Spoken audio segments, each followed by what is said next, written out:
So Kriti, first of all, tell me, Rajya Sabha nominations. Every party does Rajya Sabha nominations. Yes. Sachin Tendulkar also came, Yes. as a Rajya Sabha nominee. Yes. Rarely did he attend the Rajya Sabha sessions. Do you think this system of nominating people when they don't attend, it is actually a wastage of the public money?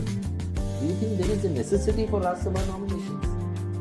Sir, I believe that Rajya Sabha nomination is a way that the people who are from different fields, who have excelled in their field, they can also contribute to be the people's representative.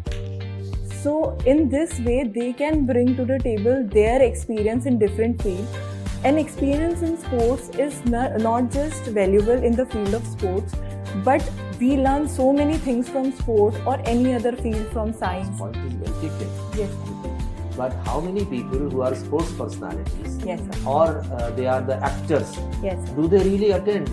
Yes. So, because they are already so busy in their occupations. Yes, sir. So, do you think there is a need for having this kind of nomination? Or if at all you Yes, sir. nominate people, they should be such people who may be really interested. Otherwise, just for the sake of nomination.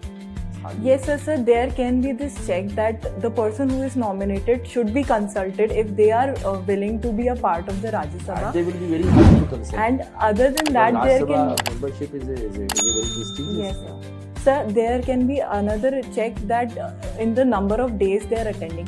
Like right now, PT Usha is heading it, being the right now the chairman of it. So she is contributing from her side, which is motivating so many other women to be an athlete and to be in this part of administration. Okay, Kriti.